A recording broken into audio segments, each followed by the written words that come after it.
Erick Schonfeld here with TechCrunch. John Biggs with Crunch Gear. And this is Fly or Die.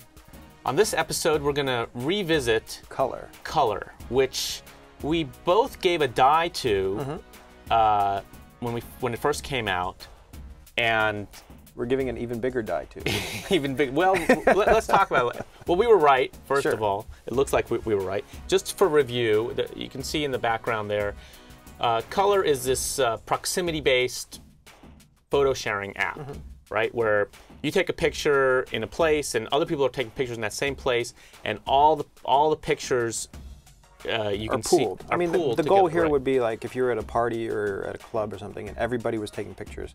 They were all putting them in color, and all the people in that club would share pictures together. You don't even have to know the person. Right, So, which is a cool idea, but the execution fell flat.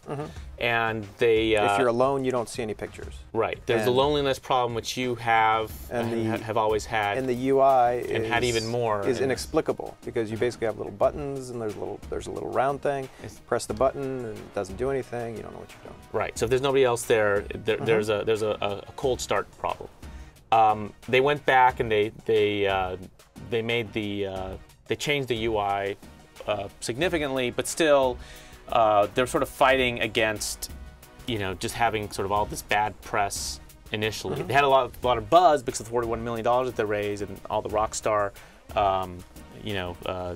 people who were the founders, and then, then they had this big backlash because it didn't live up to expectations. Sure.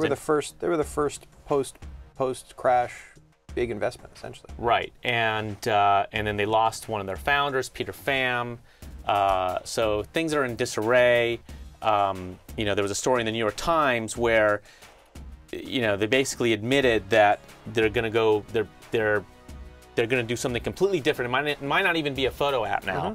It was described as an ambitious plan to compete with Apple, Google, and Facebook by tying together group messaging, recommendations, and local search, all while making money through advertising. Well, all I can say is good luck to that. Yeah. So I mean, the question is, can they pull it off? Can they pull out of this spiral and create a new app that doesn't do what Color did? Right. And who knows, because we don't know what they're working on yet. But based on their first app, I'd say no. And then the other question is just like, how many mulligans do they get, right?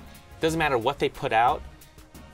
If you crash and burn the first time, will people give you a chance? Will the press give you a chance? Will the early adopters give you a chance, or will you be written off no matter what you do?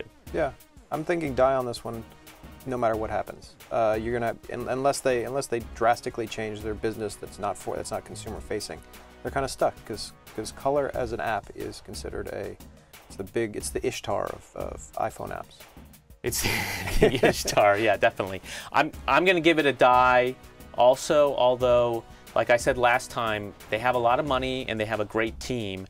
And, if they hunker down and they just build something amazing, I'm willing to revisit. But based on the information we have now, I'm not too hopeful. All right. So, there you have it.